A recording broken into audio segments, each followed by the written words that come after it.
and welcome to Framed Canvas, Cuffs, and Other Stuffs. This podcast is about crime. And art. And our crime. Wake up. Pay attention. We've got art. And it's juicy. Hello, Joel. Hello. How are you? Good. Welcome back to another episode of Framed. Canvas. Cuffs. And Other Stuffs. Oh, we're getting better at this, I think. Yeah, I know. We're really rolling with it now. Let's start this episode a little bit different this week. Every week we're going to bring in a recommendation of something that people should go and look at or peruse or listen to. Ooh. So do you have a recommendation for the people? What would I recommend? Well, it's not actually running anymore. But I went to the Titanic exhibition at the Melbourne Museum. Not that we're dating this podcast in any way, because we don't know when this is coming out, because time doesn't exist in podcast land. Well, actually, okay, I'll rewind that. I went to the Titanic exhibition. Yes. And I always grew up really loving the Titanic and being really fascinated by it / horrified. And I think for some reason, a lot of gay guys had that experience, I found out. So I had this book on the Titanic that kind of went into all in depth of how it sank and all the construction behind it and the engineering and all that. And almost every gay guy I've talked about this book about has had that same book. So it's this weird connection. Also, after going to the Titanic exhibition, I decided to watch a National Geographic documentary about the Titanic where they went back in 2022. Yeah. For the first time in 15 years to see what's left, the decay and how long we might have with that shipwreck, the ruins of it, because it's being taken over by rust and whatever. It was really fascinating and I really liked it. And it's so scary. It's all the way down there. It's so far down. So I guess my recommendation would be checking out this documentary. I think it might be on Disney Plus. I don't know if we can name things on here. You're recommending it. I found it on Disney Plus. It's whatever one came out in 2022. It's okay. And it was just perfect because I had a bit of a head cold this week, as you can probably tell from my voice. So I was really rugged up and just looking at the fishies. Thing to watch. Yeah. So that's my recommendation. I love it. Titanic stuff. Titanic things. Titanic. I'm going to recommend, well, it's more like a rabbit hole recommendation. So we watched last night a documentary on booksellers. I think it's called Booksellers. It's a documentary on. It sounds so not fascinating, and I promise you, it's a real exciting stuff. I know. It's about rare books, and through this documentary, I found out that there are certain books that are bound in human skin. So that's like the Evil Dead, the Necronomicon. Yes. Oh, yes. So scary. There is a book called Dance of Death. Ooh. And it's got all of these like almost like I think they're wood carvings, and they've printed them into this book. And there's 6 copies in the world that are bound with human flesh, and there are a couple that have bone and teeth like Stop. On the front. We're not meant to read those books. We're not meant to touch them, I don't think. And like these books are selling for like $130,000. Like, oh my God. But yeah, so I think you can go and see a version of it in Rhode Island. So if you want to go and see it, you can go and cursed. That is some cursed shit. It's a haunted book for sure. I don't want to lay my eyes on that. I've seen too many horror films. Yeah, you're definitely getting cursed if you touch that book. Yeah, so and apparently there's a few different books around that are bound with human flesh, which is also I've got a few that I did during lockdown. Oh, I mean, it's just a little craft I took up. Just a little, book binding. It's really big on the old TikTok these days. So why not use your own flesh to do it? Yes. So it's not really a recommendation to watch the doco, also a recommendation to go and do a deep dive on human binding. And maybe try it yourself. Why not? Let us know how DIY. It goes. Today's episode, shall we jump in? Let's jump in. All right. So it's a little bit different to some of our others where I'm going to get you to solve it. This one's a bit more, I'm going to tell you a little bit around it and ask you questions as we go. Maybe how you would commit this crime, what you think would happen, but nothing too serious. Okay. All right. So you can relax a little bit. We're going to cover a sophisticated heist that resulted in 3 paintings being stolen worth about $70 million. Oh my God. So that's each or together? All together. Okay, So 3 paintings, 70 million. That's Australian dollars. In US, it would be 45. So, our conversion is, I'm going to tell you about these paintings first and the artists, and then I'll tell you about the crime. The 3 paintings that were valued at 70 million was a self-portrait by Rembrandt, and then there was 2 Renoirs. Let's start with Rembrandt. I'm not going to go too deep into his history because he might pop up in another episode. Gotcha. His paintings are quite sought after. Rembrandt is a Dutch painter. He was born in July in 1606 in the Netherlands. So he is a widely known Dutch Golden Age artist. Right. Do you know anything about the Dutch Golden Age? Oh, God, I can't say I do. I like Dutch desserts. I mean, delish. Well, the Dutch Golden Age was around 1575 to 1675. Oh, right, now it's ringing a bell. So, yes, exactly the time period you want to be in. I think Madonna was born around about that time. I mean, she's born quite a while ago. Am I going to do this every episode? I'm so sorry. I hope. I want it to be the thing. She's going to listen to this. She's going to say, that Joel, if I see him at one of my concerts. I'm never coming to Australia again. But if I do, I will start 7 hours after I'm supposed to be on stage. Nothing new to her. It was more a relaxed style of painting from previous decades. So where Da Vinci and people like him would draw like gods and, these really ethereal paintings of, goddesses and people depicted from, I guess, Catholic grandeur. It moved more into ordinary people, ordinary lives. Okay. Very dark and moody. Usually you can tell a Golden Age painting because it's like quite dark, really like on about the people in the painting. Really rich. Yeah. Like really like glossy, rich, dark oil painting. I love those ones. It's some of my favorite. It's my favorite type of painting. Big florals that look like big vases with all these florals that come out. They're Dutch Golden Age as well. Beautiful. So some of the pictures that you might know, I'll show you here. But bring out the iPad. Just so you can get a little sneak peek, tell the people. All right. So this one here. Oh, yeah. I love it. So this one is the Night Watch. It's called the Night Watch. Do you want to describe to the people what you're seeing? It seems to be maybe like a hootenanny celebration. I see a man with a drum. They might be preparing for some kind of battle. The thing that stands out to me is the kind of like glowing light of 3 particular characters. The guy in the dead center holding his arm out, the man with the fantastic hat next to him, and the little angel-looking girl to his left. Really good light and shade. Yeah, wow. So it's one of those ones that you look at and you'll find something different as you go along. The Dutch movement focused a lot on light and how things hit subjects in the dark with light. I found a little ghost dog. Ghost dog. The next one is called the Milkmaid. Beautiful.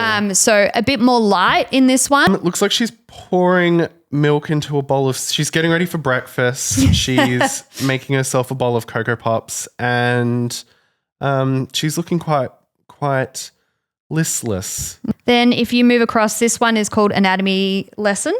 Oh. Because we didn't have really a lot of books to learn from. We learned from real human bodies, as we still do today, but it seems a bit more grotesque. Yes. And obviously kind of personal space didn't really happen around this time because pre-COVID. Back up. Pre-COVID. And finally, probably the most famous painting of this time was Girl with the Pearl Earring. Yes. She's got a bit of the Sydney Sweeneys about her, actually, now that I'm looking at her. After completing his apprenticeship, Rembrandt moved to Amsterdam, where he spent the rest of his life pretty much. I'm going there soon. Ooh, I wonder if the house is still there. You could go check it out. Rembrandt's house. Hello. He obviously gained his fame for his use of light and shadow. He was well known at the time as a really solid painter as well. It wasn't like he got his fame after his death. Yeah. However, he also lost all his money by the end of his life. Oh. So he actually lived till Would have been like a bag of coins back then. Yeah, just one tiny golden coin. Yeah. He lived to 63, so he was another long lifer at For the that time, yeah. He was wealthy for most of his life, but he really loved to buy other artworks and spent a lot of his money. He died bankrupt due to issues with his house. He kept having to fix up his house. Right. A lot of the time back then you'd have like patrons, so they would support your work all throughout your life. But he apparently... God, tag yourself. This is kind of like what people are going through now. I know. So his patrons would come to him and then he'd pick fights with them. And so they'd be like, fuck off, mate. Yeah. So they'd pull their funding. So he died penniless. He's a bit of a dick. He's I think we'll find a lot of artists at the time were. Right, so right. funeral was that of a poor person. He was buried in an unmarked grave. Body was eventually dug up and destroyed to make way for other bodies. That's a little bit about Rembrandt. The painting that from this heist was, he did many self-portraits in his lifetime, but this was the one that got stolen. So Interesting choice to steal his self-portrait. Was Girl with the Pearl in the building at the same time? I don't believe Girl with the Pearl was I would there. have taken her. Because Rembrandt is such a, I guess he's really revered in the art world. So it shows some kind of knowledge around this painting, although looking quite small and insignificant, would have been, it's worth a lot of money. Yeah. Then we move on to Renoir. He was born in February 25th, 1841. He lived in France and he passed away at 78 in 1919. So Good for him. He really made it. He was one of the most famous Impressionist painters. So Impressionist painters, it moved from focusing on subjects to moving more outdoors, more spontaneous, less so in the studio, a lot more bright vibrancy. So less serious kind of painting than what a Rembrandt was. Yes. You know, Monet. Seen this one. Yep. So that's a Monet. So he Yes. was also famous at the time. That's the Water Lilies. So you'll see it's a lot more expressive. Feel free to talk about it if you wish. I mean, I'm not the biggest Monet head. Given I'm not a big landscapes, nature kind of person. I like portraiture and I don't know, something a bit more, I don't want to say interesting. Anyway, I understand I understand where people's love of Monet and that kind of style of painting lie, because they are vibrant, they are beautiful. People generally as a subject are more fascinating than landscapes usually. So I understand where you're coming from with that. Oh, so this is more my vibe. I like this. I've got a lady holding an umbrella. Looks like a ballet instructor. Yeah. So this was more Impressionist as well. Yep. And you'll start to see that Renoir really used a few more subjects in his painting than he did landscapes. He emerged in the late 19th century in France, and the Impressionist movement was characterized by its focus on capturing fleeting moments as opposed to stock standard, like straight to, I almost said straight to camera, but straight to artist portraiture. Just the way that he manages to capture natural light is so fascinating. Like just being able to paint a scene in daylight and how the light bounces off everything at that particular time of day is, really fascinating. And I've spotted another little dog. Spot the dog. That's the name of the game with these paintings. Renoir's personal life was marked with both triumphs and challenges. Despite facing financial struggles early in his career, Renoir persevered and eventually gained recognition as one of the leading figures in the Impressionist movement. He formed close friendships with fellow artists such as Claude Monet, and his work was celebrated by critics and collectors alike. He started to actually make money whilst he was alive, which was good for him. Fun. So he was married twice in his lifetime. His first marriage was to a model who appeared in many of his early works. It wasn't actually a legal marriage because she was a prostitute. But we say sex worker now. Fine. At the time we say... I thought you were going to go down the whole like she was 13 route, which seems to be the thing back then. But yes. Oh my God. Okay, so prostitute we can work with. Yes, that's fine. she was Good on her. So she was actually a former sex worker, and they remained together for several years before separating amicably. That's a word that I struggle to say so badly. I really had amicably. I can't. I really had to think about it before I said it. I have to really think about saying amicably. Amicably. I can't do it. I was talking to Lachlan, my partner, about this not long ago because there was a word that he couldn't say. Oh, I can't say a few words. It's mine that I can't do, and I still can't do it. That's okay. I'll say it for you. Then he married a second woman named Aline. This one was the one that she appeared in. So this is one of his most famous works. Oh, we're all out for brunch. We're all out Drag for brunch. And it's actually on a boat. It's a bit of a boat party. Their marriage lasted until his death in 1919. So they stayed together the whole time, the whole rest of his life. Let's talk about the two paintings that were stolen of his. The first is Conversation with the Gardener. I'm seeing a lady talking to a man with glasses. She's kind of doing like finger guns at him. Pew, pew, pew. Which is probably like just a gesture that she's conversing with him. It's quite like the depictions of the humans. Like if you held that back pretty far, that's pretty realistic. Pretty spot on. I would say. So the interesting thing about this painting was usually Impressionists didn't use black or darker colours within their paintings. A lot of the time they stuck to lighter colours, a lot more, vibrancy, whereas this was obviously a lot of dark blue. Yeah. You'll notice that there's probably actually not a lot of black in it. It's just layers upon layers of dark blue. This was the second painting that was stolen. Parisian. Yep. Fair enough. She's a lady. Yes. I mean, it's quite a striking image of this woman. I don't know how she feels about the depiction of herself in this painting. Yeah. It's like a... This looks like she's waiting for a coffee. Exactly. The young Parisian, it's actually not known who this person is. Renoir painted numerous portraits of women, so obviously a few we won't know. It was interesting because it kind of depicted what the style was in France at the time. Right. But it is considered one of his masterpieces. Fair enough. So now we have the history of the paintings. Let's dive into the crime. Yes. It's a chilly December afternoon and we are in the year 2000. Ooh, Y2K. Y2K. What do you remember of the old year 2000? Not to date us, but... Everyone in a panic, in a tiz. We thought the world was ending. We thought the world was ending. There was everyone went into this like weird future trend. There was lots of like blow up furniture. Everything was like silver.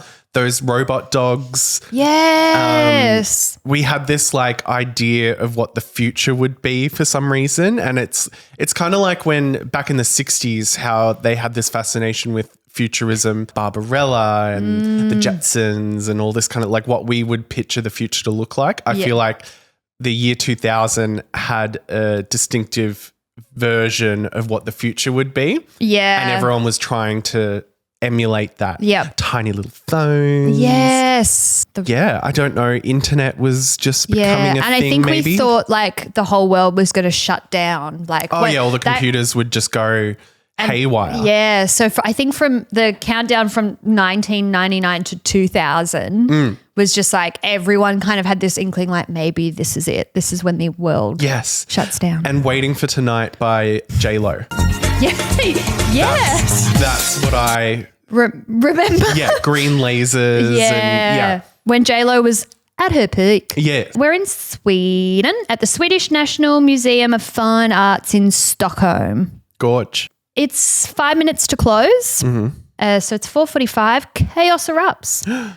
3 masked men storm the premises armed with one brandishing a machine gun to intimidate security and the other 2 wielding handguns to go and collect the artworks. Okay, a little bit more intense than just hiding in a stockroom closet and walking out.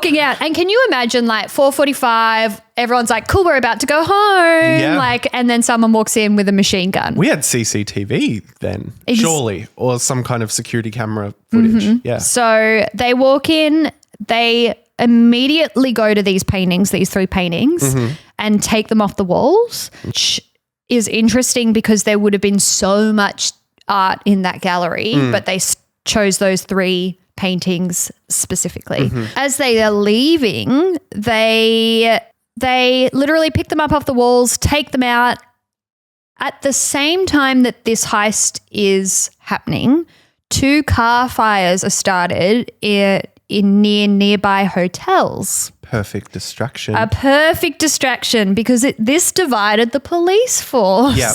Authorities were caught off guard not only with that, but they also threw nails down in front of like the museum, I believe, to Pop the tires. And I think it is reported, not confirmed, that they slashed nearby cop cars' tires before the heist as well. Oh, this is all very clever. It's very smart. They actually had a getaway in a motorboat because the Swedish National Museum is literally on a waterfront. So instead of a getaway by car, they jumped into a boat and just sailed off. Fair enough. Water, classically harder to travel on than roads. Unless you're a shark. Unless you're a shark. And then Sharknado. Yeah. Shark. We all know what happens there. Officers were assigned to the case. Armed robbies. Robbies. Armed robbies. Old armed robbies like this had never happened somewhere like Stockholm. I mean, the Swiss are honestly, they're just a good people. Mm-hmm. They're not doing stuff like this. Chatter of the crime starts to spread, and then people started to weigh in on what was happening. And a university arts professor, Thomas Hall, was quoting. He was going to the newspapers. He wanted to get his quotes in. Yeah. He said, the way this heist was pulled off was sophisticated and the stuff of movies. The whole robbery is absurd. The paintings will eventually return to the museum. No collector wants to buy something that you can't show. I guess, though, the thing is that they probably underestimate the ego that some people have. And especially if you've got a lot of money, you're happy to have this thing that no one else can see. There is this kind of element of, well, I own these paintings now and I'm the only one who gets to see them. Yeah. So also at this time, similar to the Mona Lisa, the art director of the gallery was the acting art director and not the official art director. So we've got subs. He was on holiday. He's on holidays. They're always on bloody holiday, aren't they? God damn. So this is what his public statement was. He said, they're probably stolen this to blackmail us for a ransom. But we won't pay any money. We don't have any money. Fair enough. So they really... There you go. The paintings are yours then. Yeah, enjoy. The best part is that these paintings were also not insured. If they are never to be returned and the cops don't find them, the National Museum's kind of in a bit of a pickle. They can't claim any money. These museums really need to get their shit together. I know. So I started to look into why they weren't insured. Year 2000. Come on. We'll find, I think, as we go along, a lot of these museums, shit security. But it's making me want to go steal a painting. We really could. Don't condone that, but we really could. So a lot of the time, if the paintings are state owned, they can't be insured. Okay. Because it's where the money goes. Whereas if I'm a private person lending to an art gallery, yes, I can insure the work because the damages would go to me. But because it's owned by the state, right, they don't insure it. Gotcha. I don't know why, but here we are. Weird loophole. Now, Joel, put yourself into the shoes of these cops. Not that we want to, but what kind of criminals do you think we're dealing with here? Three sneaky Sallys. Three little sneaks. My mind goes to 3 handsome leading actor types, Whoa. a la Oceans, whatever, 11, 12, you know. Yeah. The cops start to work the case and they suspect this is quite clearly organised crime. People who have done stuff like this before. But Jason Statham. Ooh, I've got a Jason Statham in my head. I like that. One of them looks like Jason Statham. Essentially, for a month, nothing happens. No movement happens. It kind of it doesn't go cold, but we don't know what the cops are doing. Mm-hmm. Once again, these thieves' egos get in the way and poor planning because less than a month after the robbery, the local police get an email. Oh. From Leonardo. Leonardo. He's back. He's back on his bullshit. It is a brazen demand from the thieves' lawyer. So they've gone and got themselves a lawyer. What? The lawyer is representing the culprits And he's saying, hey, I've got proof that these paintings exist. Give us some money, several $1 million, in fact, and we'll give you the paintings. So has the lawyer gone rogue or the actual thieves? The thieves have asked the lawyer to go rogue. But then doesn't that make the lawyer part of the crime? Yeah. I don't think this is the smartest lawyer. No. I think this is like a cousin lawyer who's like, don't worry, guys. Okay. I'll help you. It's all very stupid. It is. The cops obviously go, we're not doing that. We're not giving you any ransom money. They just instead go and arrest the lawyer who sings like a canary, and they get a breakthrough in the case when they apprehend 2 suspects, Alexander Petrov and Stefan Nordstrom. Okay. So they arrest all 3, including the lawyer, because you're now complicit in the case. Yes. But there was still a third So there's original culprit, no? So there's Alexander, Stefan, and then the lawyer. Okay. So we've got 3, but because they were arrested and not given the money, they don't give up the paintings. Essentially what happens is they go, well, you've messed it up.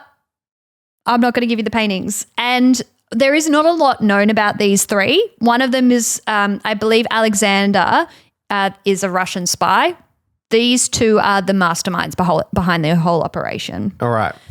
Not the smartest, but who knows? Yeah. Then this whole story is really just wild. Yeah. Because there is no real, from what you can see, until we get to the end, there's no real police work. Because after 2 months after the arrest of Petrov and Nordstrom, in a completely unrelated drug bust, they find the painting in a bag. Yeah, so they find one of the paintings, which was the self-portrait Renoir, in a bag at a drug bust. Police care more about drug crime than art crime, it seems. It seems to be. What does that say about our culture? Now we've got 3 arrests, 1 painting. So then we have a bit of a time jump. The case goes cold for 5 years. We're in 2005? We sure are. Where we're going to Hollywood, baby! No, that's New York, Joel. The FBI are actually tapping a Bulgarian crime syndicate when they overhear a conversation about the missing paintings. Right. Wild. So they bring in Boris Kostov. Classic. You know Natasha and Boris from from that movie. That's who I picture in this role. Yeah. Like typical Boris, yeah. Typical like crime villains. Yeah. In my mind, that's who's playing him. And he spills the tea on the Renoir pretty quickly when they come in. Essentially what he says is that 2 years earlier, they'd smuggled it through LAX and it has been in Hollywood for 2 whole years. They get the location of the painting and it's only got a tiny scratch in it. And that's it. Boris also says, hey, I know where the last painting is. It's in Denmark. Essentially what we're going to do now is we're going to go undercover. Okay. Because we are trying to get this final painting. We need this painting. The FBI, in conjunction with the Danish cops, start to set up a sting. And we meet FBI agent and founder of the Bureau art crime team, Robert K. Whitman. This is like finding Horcruxes. Oh, honestly? Far out. So this guy, he just looks like such a jolly guy. Oh, I would tell him anything. Yeah, you trust him, right? Yeah, he's got a kind face. The interesting thing about Robert was he started to realize that the money was going into art. Mm-hmm. So he said, where money goes, crime will follow because people are trying to launder their money and they're trying to steal things that are worth money. Never tell anyone if you win the lottery. Exactly. Never go public. Never go public. Mm-mm. So Robert said as soon as he started to see this movement happen and the amount of money, I think it's like something ridiculous. Like it's like $60 billion every year is spent through art. Wow. Where it's just. Oh, that's expensive. Yeah, art is expensive. If you're playing with the big boys, it's expensive. So he said, the money's there. Let's set up this kind of bureau, I guess. Mm-hmm. Whitman goes in and he is going undercover as a black market art dealer. So he's pretending that he's going to buy this painting. He gains the trust of the sellers because after 5 years, these sellers are kind of like, what have we got to lose? I mean, your freedom. Can I just say, have you know Gene Parmesan from Arrested Development? Hopefully we can pop up something. Yes. It's giving me that he would be in disguise like Gene Parmesan would. Yes. So maybe like a really bad little mustache. Yeah. Maybe like a hoodie. Yes. And it's like, it's me, Gene Parmesan. Oh, you did it again. Gene Parmesan is undercover. And he essentially is convincing these guys to sell it. They haven't been able to. These paintings are too hot property. Mm-hmm. They offer the painting that's worth millions of dollars. They said you can buy it for $100,000. Wow, bargain. Bargain. Because they don't understand the price of what they're actually dealing with. More so that they haven't been able to move it. So they've kind of set themselves up to fail with not having a plan after the, I guess, actual heist itself. Yeah. So they've just kind of been sitting on this painting for 5 years going, well, what the fuck do we do with it do now? Something with it. Mm-hmm. Yeah. What happens is they set up this, meeting, and like all of our other heists, we find ourselves in a hotel room again. And Whitman talks the three men that he meets into convincing him that the money he has is real and that this is going to go down smoothly. He's not a cop. Imagine like Gene Parmesan just being like, I'm not a cop, I swear. Like I just can't. I would fall for it. Yeah. I think that face, I'd be like, oh, you're a sweetie. Yeah, 100%. I trust you. So once they determine that he is credible, they call in a fourth person with the final painting. Little do these guys know that the whole time there have been a team of agents in the adjoining room of this hotel room, literally filming and listening in on the whole thing. Whitman gives the signals and they swarm on the thieves. Go Whitman. I know. Did it, Whitman. So in the end, about 13 people get arrested for this robbery, obviously including the lawyer. Their age ranges from 19 to 43. 19? Yep. Wow. So I think a lot of it is like, you know, the slashing of the tires, the car fires. There's a lot of moving parts. Yeah. Like I don't imagine that the people who were the ones... Hoodlums. I don't imagine the people who were stealing the art were also driving the boat. Like I think there was probably someone driving the getaway car essentially. Yeah. The two masterminds are named as Petrov and Nordstrom, who were the two from earlier. They each got 6 years in jail, but the rest only got up to about 4 for accessory to armed robbery. Yeah. I mean, fair, I want to say. Yeah. I mean, I think they went a little bit harder on them. Painting. I know. And I think... No one died. Yeah, no one died. I think because they had the guns, that's probably what got them the most time. Yeah. A lot of questions as to why they stole these paintings. Usually you're stealing a painting, you've already set up your fence, so you're going to sell it on to someone. Yeah, just holding on to them. And they didn't use them as leverage as far as we know. No. At this point, I think Boris, who like kind of rung the alarm bells about the other guys, I think he probably was using it as a bargaining chip for himself, but because he didn't really steal the paintings, I don't believe he was arrested for this. I think he was using it to get out of something else. So yeah, all 3 paintings were returned to Stockholm National Museum where they can still be seen to this day. Thank God. Probably worth a lot more, as we've found out that if things go missing once they're returned, their price goes up, even though they're not for sale. They're not for sale. No. But that's essentially the whole crime. That was wild. That was a roller coaster. We don't have a lot of information about the people who were convicted, and we think it's because there's probably still open cases around them. So I think they're not releasing a lot of information about this particular one because there's still active cases happening within these crime syndicates. Yeah. So we don't have a lot of information on who actually committed these crimes. Yeah. But good old Whitman, he's doing God's work for us. Good on him. In the art world. I hope he got a cake and a round of applause from everyone at the bureau. Yeah. Everyone's like, good job, women. Yeah. He's just got his little mustache. He's like, thank you. So that's it. That's that heist. Trousers. Trousers. And fun to kind of go time jumps. I enjoyed spending time in the year 2000. Yeah. Even 2005. which doesn't seem like that long ago. But it was a long time. Boy, golly, it was almost 25 years ago.